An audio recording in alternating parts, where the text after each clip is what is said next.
Welcome back to Streamline Entertainment. It is Marvin speaking.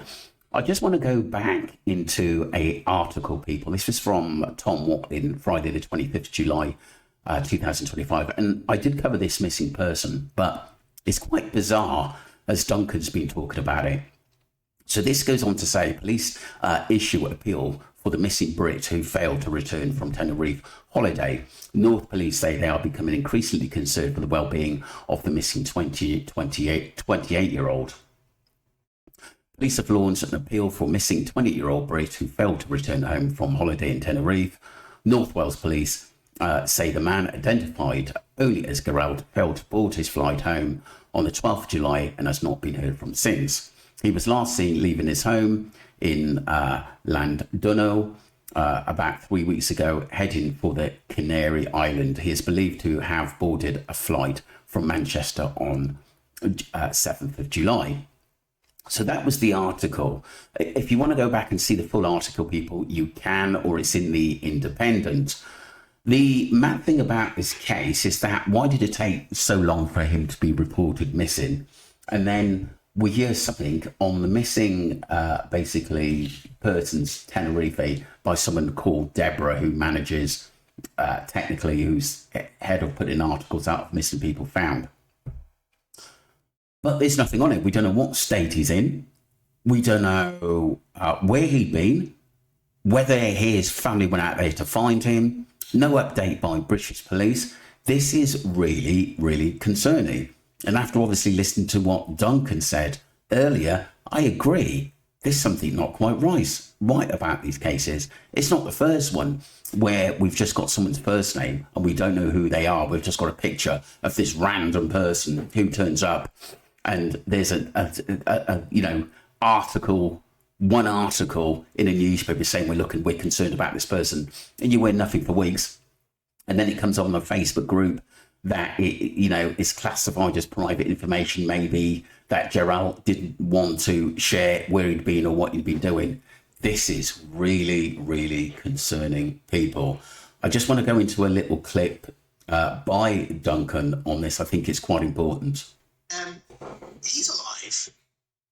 I don't know if he's alive and well. We don't know anything about the story of Gerallt. And this is what we want to talk about today, but he was found alive July 28th, I believe. I mean, a long time ago. And suckers that we are, we thought that he was still missing all throughout August. But not at all. He was found, and we know nothing more than that, because the boss of Missing Persons Tenerife, a certain Deborah Clark Topper, said that it's not really our business to be told that someone's been found if, for whatever reason, total privacy is asked for in a case. And again, total privacy would mean I don't know if the parents or friends or Gerallt himself has begged that no details be released, not even the fact that he's been found be released. That total privacy means that none of us had any idea that Gerallt was alive and well and had been found.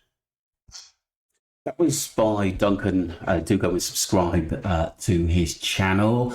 He also done brilliantly on the Jay Slater case, but this is really, really strange. And also, I think this Deborah took over this Facebook group last May, I think. And it was just a month before Jay actually went missing. Could there be a few connections here with people going missing, or are they being used for drug trafficking or money trafficking? I think this needs to be really looked into at the end of the day, because like I said, I do think there's something suspicious going on, that we're getting just people's first names, and this is not the first case. And we know this guy's called Gerallt, but you haven't even got a surname for him, and he couldn't come out and say that he's well. We don't know whether this guy's been beaten up. We don't know whether he's been robbed. And it's basically basic information that he's just been found, which is really, really bizarre. Do we know that he's alive? Can someone prove that he is alive and well, and he hasn't taken a kicking and taken up to the mountains at the end of the day, or robbed, or didn't have his phone? This is really, really, really strange. Is this another line of business where I think people are coaxed to go out there to deal rugs, and then that, you know, they escaped because there's too much profile because of the Jay Slater case? I think these things need to really, really be looking. It's pretty alarming, the limited information coming from Tenerife, and that missing obviously person's Tenerife, basically Deborah, the information is pretty limited. Maybe she's only saying what she's been told, and maybe the Guardian Civil are behind it, that this case is not allowed to go out, and the family want to keep it Friday, but it you know, keep it private, excuse me. But it's really, really bizarre and alarming too, because like I said, if a friend of mine went missing and was found, you know, there would be a full report in what condition he was in, what time he was found, where he is. This doesn't make sense. Let me know what you think, people, and don't forget to subscribe to Streamline Entertainment, because like I said, something not quite right here.